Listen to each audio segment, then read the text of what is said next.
last week's Parshas Bo, in Perek Yud Beis, where Moshe is talking about the Korban Pesach. Hashem tells Moshe to tell Bnei Israel how to give the Korban Pesach. The pasuk starts off, Dabro kol adas Yisrael lemor, Vesel hachodesh hazeh yikfu lechem ish sel lebeis avos sel abayis.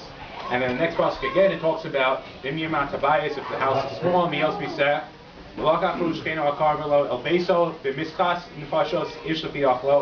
etc. Basically, the pasuk says 4 times it uses the word bias. It says that each house should take one, everyone for their household, and if the house is too small for the set, then they should go and get together with their neighbor's house. The fact that the Torah says bias 4 times, it's trying to call attention to us.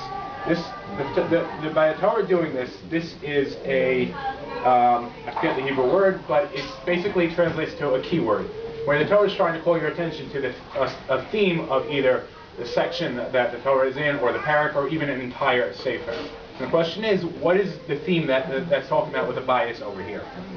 So, the Korban Pesach is the first mitzvah that the Bnei Israel were given as a free people, and the Torah was telling them that you should be getting together in order to recreate the concept of a bias. Now, what does it mean to recreate a concept of a bias, and how do we know that this is what it's talking about?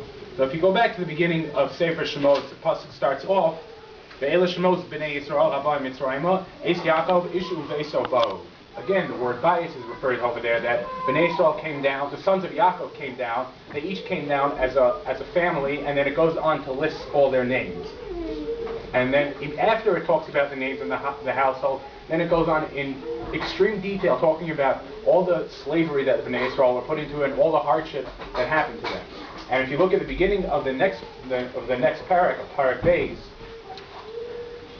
it starts off in a very curious fashion. It says, "Vayelach ishmi beis Levi vayikach es bas Levi." A man from the house of Levi went and he married a daughter from the house of Levi. Doesn't say any names, just completely anonymous. We know from later on and from Chazal this was Amram and Yocheved. Again, it says the next pasuk, Vatara Isha, the woman gave birth, no name. And at the end of the next pasuk, it talks about how in order to save Moshe's life, Yocheved put him into the Nile River, and then the pasuk starts off, his sister stood and watched from afar. Again, no mention of any name. Why doesn't the Torah talk about Miriam over here? The first time we see a name in this section is where it talks about Basika, the daughter of Paro, who, by the way, was not given a name either. It says that she named him Moshe. That's the first time. And to add on to this, in the previous parak, where it talks about the midwives, Paro told them that they should go and they should kill the firstborns, all the boys that were born. But over there, the Torah names them. It says their names were Shifra and Puah. So Chazal say that it's Yocheved and Miriam, but on the surface, why does it name them, but it's not going to name the father and the mother and the sister of Moshe Rabbeinu? So going back to the beginning of the parsha, where it says Ve'ela Shemot b'nei Yisrael haba Mitzrayim Ish Yaakov uveso bo, I think we could probably get the explanation from over there. That when they came down to Mitzrayim, they came down as families. Everybody had their names, and they took the strength from their names, and they were able to form a bias. But once they became slaves, they even though according to the Ramban they kept their names, but they lost what it means to be the individuals and to be a strong people, because when you're slaves you get degraded, so much so that as a parallel during the Holocaust, people were given numbers and they just were lost.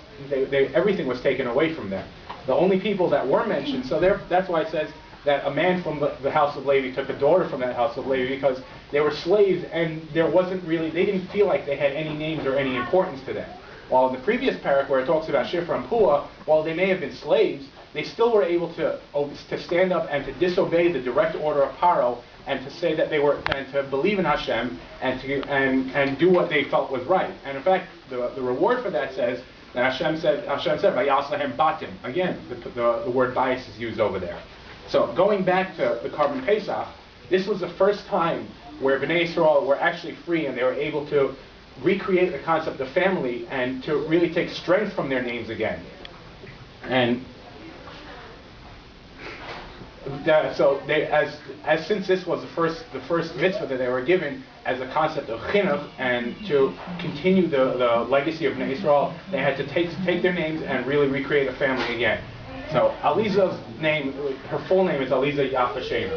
Aliza, we named her because honestly we liked the name, and it worked out that she was born on Sukkot, which is which relates to Aliza being Sameach. But her second name, Yafa Shena, is named after my mother's mother, Yafa Shengel.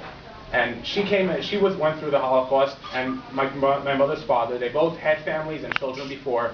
They lost their entire families, yet they were able to come out, even though they had, so to speak, lost their names and their batim. They recreated a family, a life. They became pillars of the community when they moved to America here. They were staunch supporters of Israel, and they were very proud to be Americans and to be Jews. And Baruch Hashem, their entire family continued in their footsteps, and everybody's very proud of who they are. So I hope that Aliza, I don't know where she is.